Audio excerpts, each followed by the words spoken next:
Okay? So in the context of how to build a dream business, understand that a dream business is that. It's a dream business, but it ain't everything. It's just everything that it is. But it's not anything that it's not. And so, in this passage, in Ecclesiastes chapter 5, starting with verses 1, 2, and 3, he says, keep thy foot when thou goest to the house of God, and be more ready to hear than to give the sacrifice of fools, for they consider not that they do evil. Be not rash with thy mouth, and let not thine heart be hasty to utter a thing before God. For God is in heaven, and thou upon the earth. Therefore let thy words be few. For a dream cometh through a multitude of business, and a fool's voice is known by a multitude of words. And it's so interesting because this passage of Scripture is about people who Robert J. Ringer would call the pop-off mess-up man. Right? I don't know if any of you have ever read any of Robert J. Ringer's books. He wrote one. His best book, in my opinion, was $1 Million Habits, which is one of his latest books. But anyway, great book. And the pop-off mess-up man is the person who just shoots off his mouth and messes up the deal. Right? And this passage, these 3 verses are talking about being hyper-intentional with our words, and about not speaking before we think, and about not serving up too much word salad. Like, let your words be few. Learn to get to the point. Be concise in your speech. Be clear. Be articulate. Learn to communicate. But in the middle of that, he gives us this little parenthetical statement about business. And he says, a dream cometh through a multitude of business. I believe what he's doing is he's contrasting the difference between getting something done and pontificating about getting something done. And a lot of people attempt to make you believe they are a thing with the words they use, but they ignore the deeds that they do. And so King Solomon said, a dream cometh through a multitude of business. And I don't know if Solomon was thinking about the dream that he had when he wrote this, right? Because if you go read 1 Kings chapter 3, we see that God spoke to Solomon in a dream at Gibeon.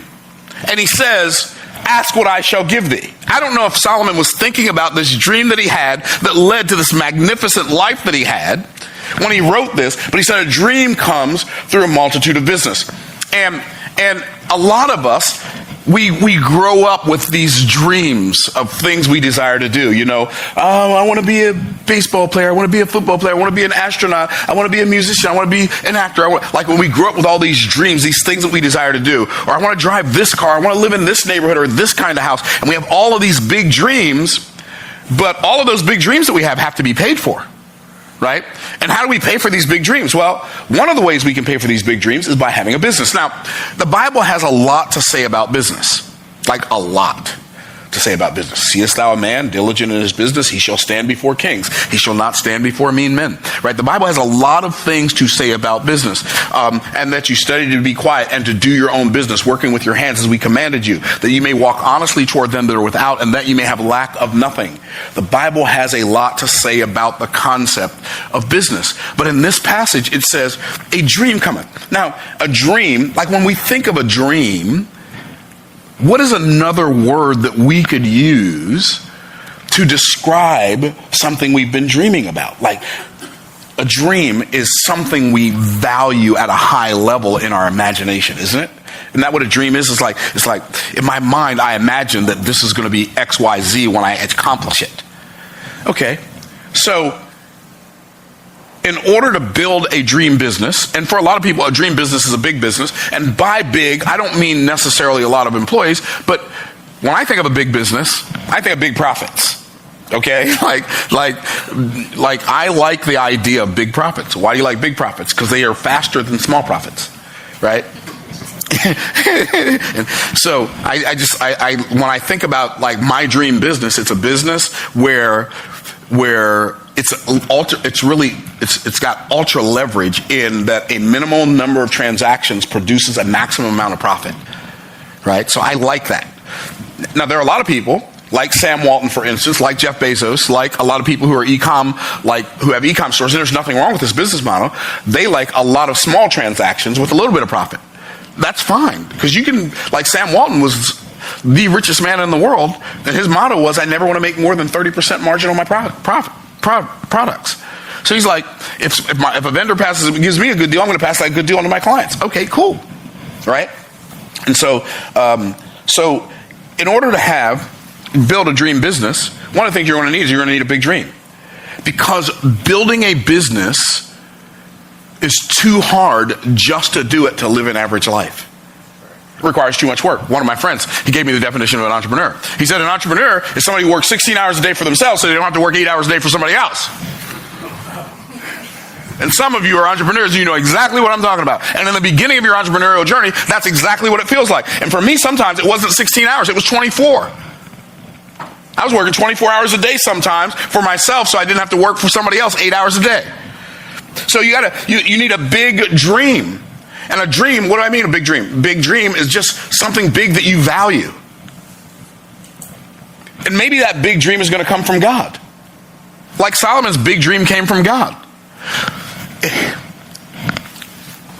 What if you got your identity from the ultimate identity himself, from God? What if you only believed you are who God says you are? And you ignored all the stuff that people told you aren't your whole life. Wow. You're not smart enough. You're not tall enough. You're not pretty enough. You can't sing good enough. You're not athletic enough. You're not coordinated enough. You're too short. You're too tall. You're too heavy. You're too thin. You're too black. You're too white. You're too this. You're too that. And so you've gone through life resisting people's lack of appreciation for who you are because they only want to emphasize who you're not. Can I get a witness? But instead of just saying, okay, what does God say about me? See, when I can wrap my mind around what God says about me, now, first thing God tells me about me is I'm made in his image. Well, he's pretty awesome. That must mean I'm pretty awesome. Now, God's holy. God's not a sinner. I'm a sinner, so I'm not as awesome as he is, but I'm more awesome than a cat or a bird or a snake or a dog or a chimpanzee or a gorilla. I'm more awesome than them. Why? Because I'm a man. I'm a person. When I say man, I'm talking about human man. I'm talking about Adam man. I'm not talking about Ish man. In Hebrew, there are two words for man. There's Adam, which is men and women, boys and girls, humans. God called their name Adam. Adam later called her name Eve. God called their name Adam. And then there's Ish man, and Ish is a male, and Isha is a female. Interesting fact. We've all heard the word British, but do you know what the word British means? The English people were delusional enough to believe, at some point in their delusion, that they were replacing Israel as God's chosen people. And so the word Brit means covenant, and the word Ish means man. So the word British means covenant man. So, little side note that might help you win on Jeopardy, but it probably won't do anything else for you except make you think about the delusion of British people when you think about the word British. Okay, so maybe your dream comes from God. Maybe what you value in your imagination, because of something that God said in his word. See, like, I get it. I'm not perfect, but I'm still awesome. I get it. You're not perfect, but you're still awesome. Like, I'm fascinated. When I'm walking down the street, or I'm walking, I was going to say through the mall, but I don't really generally do that. I've done it before, but it's like, but if I'm walking somewhere and I walk past another human being, and they do everything in their power not to look at you so they don't have to acknowledge you, I'm fascinated. Like, how can a human being who's made in the image of God walk past another human being who's made in the image of God and not acknowledge the God likeness in that person? You're not ignoring the person. You're ignoring the God likeness in the person. You're not just ignoring the person, but I'm bashful. Oh, so now it's about you. Are y'all tracking? So I've got a neighbor. This dude will run in the house and close the garage door to keep from waving. It's just crazy. Like, bro, your arm ain't gonna break, bro. It's crazy. It's so loud. Him and his wife, like, they'll be walking down the street and they'll walk past your house and the garage door open and you say hi. They're like, hi. And it's like, dude, it ain't that deep. Okay. Anyway, a big dream. You want to build a dream business? You need a big dream. You need a dream that's bigger than I just want to make money. Maybe your dream needs to be so that you can qualify before God as a good man who leaves an inheritance to his children's children. Maybe your dream is that you want to be able to take care of your aging parents so that the scripture doesn't say about you that he provides not for his own, especially those in his own, he's denied the faith and is worse than an infidel. You want to take care of your aging parents. Or maybe your aging in-laws. Or maybe you don't like your in-laws and you just want to make enough money and then not. No, I'm just kidding. Okay, I'm just kidding. I love my in-laws. So. Okay, so maybe you want to take care of your aging parents or your aging in-laws. Maybe your big dream came from God. Maybe your big dream just came from a dream about your future, a compelling future. So I know for me, I shouldn't say just, but I enjoy good experiences. And I know that sounds like like everybody enjoys good experiences. Yeah, but everybody's not obsessive about it. Like, I'm obsessive about having good experiences. Wondering, like, what kind of good experiences? All kinds. Like, any experience I have, I want it to be a good experience. And anything that puts hassle into the experience, removes from the goodness of the experience for me. Like, I believe I only get to do this thing called life one time. So, if I go to a restaurant and the customer service is bad at the beginning, and it gets worse progressively by the minute, and then everybody's ordering, I'm not going to order anything. No, order something. No, I'm not going to order anything. I'll wait and go home and eat. Or go to a different restaurant and eat. I'll hang out with the people I'm hanging out with. I'm not going to cause a scene. I'm not going to be irritated. But guess what else I ain't going to do? I am not going to waste the only lunch I get this day for my whole life on a bad experience. I'm that guy. So, anyway, and I know I'm a little spoiled. I get it. But what's acceptable to me and what's unacceptable to me are very clear in my mind. And maybe that's because, when I was in A.L. Williams, I used to listen to Art Williams, and he would say, life will give you what you'll fight for, or life will give you what you expect, right? I'm like, okay, well, which one is it? Is it going to give me what I expect, or is it going to give me what I fight for? And the answer is yes. It's either going to give you what you expect, or it's going to give you what you accept, not expect. What you accept, or it's going to give you what you fight for. In other words, if you're not willing to fight for what you desire to have, then anything will do. Okay. So, and maybe your big dream is for your people. Maybe the people that you've been sent to serve. Maybe, like Moses, you just have a vision and a burden for a group of people that you desire to see them set free from the bondage of the lies that they believe. And maybe that's your big dream. Like, if I can just help emancipate some people. You'll get that one on the way home. Right? Because they're slaves in their own minds to the lies that they believe. That's why the scripture says, if you continue my words, then you're my disciples indeed, and ye shall know the truth, and the truth shall make you free. Free from what? Free from the lies, the bondage of the lies that you've been believing. Okay, you are tracking. So you need a big dream, and then you got to do big business. So a dream cometh through a multitude of business. So I got this big dream, and maybe your big dream is a nicer house and a nicer neighborhood for your family. Maybe your big dream is a nicer car. Like, for a long time in my life, my big dream was a nicer car. right? And a nicer house, right? And so maybe that's your big dream. Maybe it's better vacations.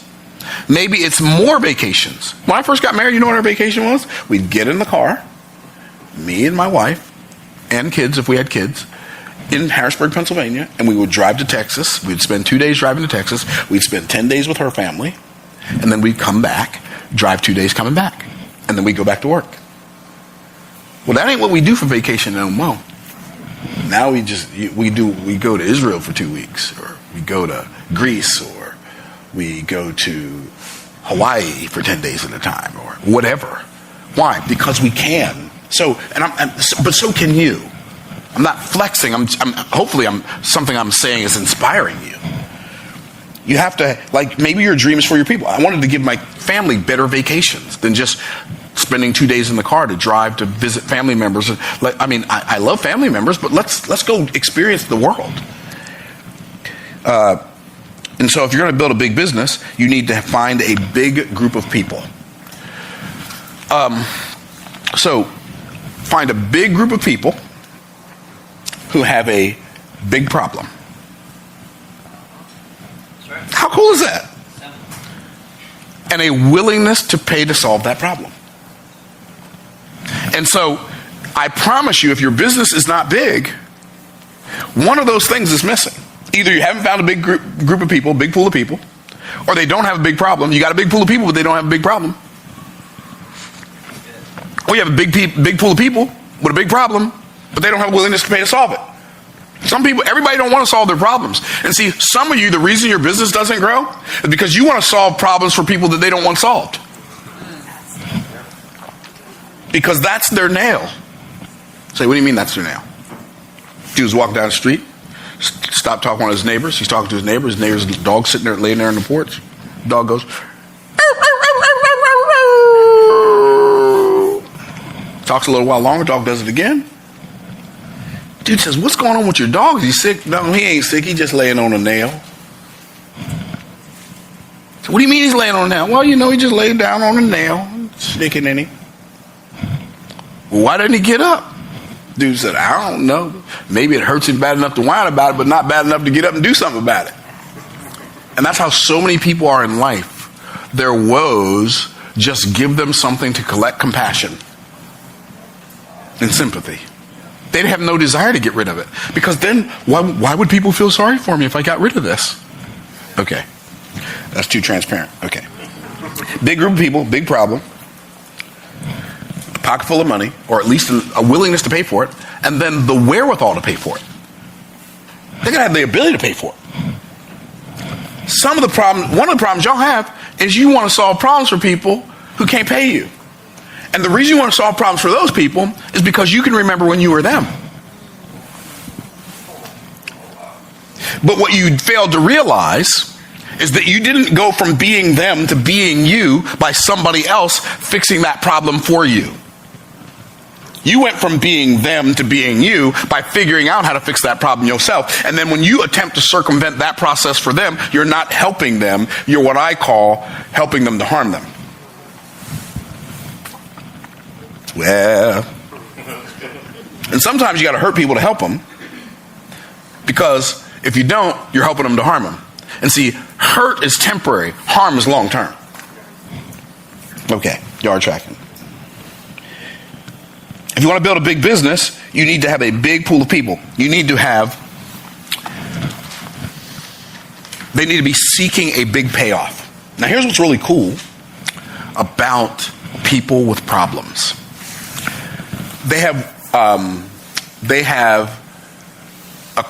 We all have this thing called a reticular activator system in our brains. And what happens is, if you buy a car of a particular brand, all of a sudden you start noticing that car everywhere. You're like, how come I never saw this car before I bought it? Well, that's how come. Because it wasn't in your reticular activator. Actually, I think it's actually actuator. But what happened was, we become aware. When we have a problem, we become hyper aware of potential solutions in the vicinity. So what's cool is, if you have really figured out an elegant dynamic and clear solution for the problems of a big pool of people, and you put it out there, you don't have to go find the pool of people. They will find you. Oh, snap. And you say, yeah, but Myron, I've been putting out content, nobody's following me. That's probably because the content's not good. And it's okay that it's not good. It's okay. Because what you have to do is you have to be bad before you can get good. And you have to be willing to be bad and keep doing it while you're bad in order to get good. And a lot of people are bad. And they say, well, I'm bad. And that's the end of the sentence. That's the end of the paragraph. That's the end of the book. I'm just not good at this. Well, okay. Just not good at this. But no human being is just anything. Because we are Adam. We are Aleph, Daled, Mem. What does that mean? Aleph is God. Daled, Mem is blood. Everything in our objective is to make the blood part, flesh and blood part of us yield to the God part of us. It's to make the God part of us, the spirit man, lead the physical man. And not the other way around. And when we go through life, I'm just this or I'm just that. I can't help it because of this. We're lying to ourselves and we're lying on God. So, people are seeking a big payoff. You want to build a big business? Like, it's really that simple. Well, I'm going to give you a couple more things to do. Number one, you have to learn how to generate leads. You need to have somebody to have a sales conversation with. That person is called a lead. Right? Do you realize I can ask you 4 questions, and your answer to those 4 questions, I can guess within $20,000 what your annual revenue is. How many leads are you generating per month? What percentage of those leads are you converting? At what price point? And what else do you sell them? If I know that, I know how much money you're making. Now here's what's cool. Because it's not 40 things. Like, can you remember 40 things? Of course you can remember 40 things. You remember 40 different people's names right now. Right? You know more than 40 words. You know more than 40 songs. So you remember 40 things, but it's a little more challenging than 4. Like 4 is like 1, 2, 3, 4. Got it. It's 4. So in guitar, so there's all this theory in music. Like, it's like a lot. And so this past week, I'm studying cycle 3 in music. And so this past weekend, so this guy says, okay, here's what you got to do. You have to memorize all the notes on the guitar fretboard, right? So you memorize all the notes. He said the best way to do that is do 1 string at a time and then do cycle 3. And cycle 3 is C, F, B flat, E flat, A flat, D flat, F sharp, B, E, A, D, G. And you find that on every string. You do that on the 6th string. And then you just keep doing it until you can just do it without even thinking about it. Okay, so like, right? And so when I first started looking at it, I was like, wow, that seems like a lot. And literally, in less than a day, I had C, F, B flat, E flat, A flat, D flat, F sharp, B, E, A, D, G memorized. And then all of a sudden, I start practicing it. And within, 15, 20 minutes, I'm like, C, F, B flat, E flat, A flat, D flat, F sharp, B, E, A, D, G. And I'm like, find it on the, I'm like, it's amazing how when you resolve yourself to do something, instead of resolving that you can't, your brain just keeps opening up new passageways, and then finally you're going to see something that's going to click. Well, it clicked. You say, Myron, what are you saying? I'm saying, like, figure out a way. If you're only generating 10 leads a month, 30 leads a month, 100 leads a month, 300 leads a month, you want to fix your business? Go generate more leads. Create better lead generation offers, generate more leads. If you're converting less than 3% of the leads that you generate, go work on your offer, make your offer better. Like, none of this stuff is hard. If the most premium offer thing you sell to somebody is $1,000, go create a $5,000 or $10,000 offer. Offer it to the people who've already bought your $1,000 offer. Some of them will take it. This is how you build a dream business. Now, as important as building the dream business, you want a big dream. You want to build a big business. Stop being a big talker. It says, for a dream cometh through a multitude of business, and a fool's voice is known by the multitude of words.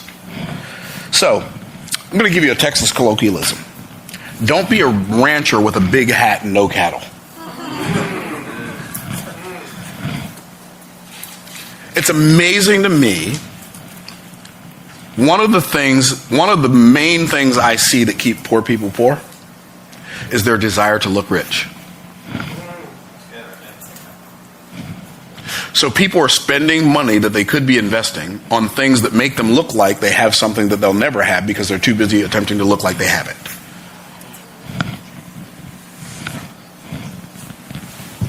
Because they feel the need to have somebody think something about them that they already know isn't true. Just let it be what it is. And whatever that is, it's okay. Okay. Y'all track it. Don't let your words make you like a rancher with a big hat and no cattle, but don't let your words make you like a broken tooth and a foot out of joint. What does that mean? The scripture says confidence in an unfaithful man in time of trouble is like a broken tooth and a foot out of joint. What does that mean? They're useless. A person who doesn't keep their word is useless. Okay.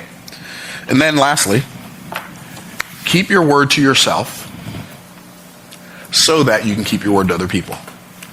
Number one cause of lack of confidence. Number one cause of lack of confidence is breaking your word to yourself. You let yourself off the hook and you believe your excuse matters. But it doesn't matter. Don't let it matter to you.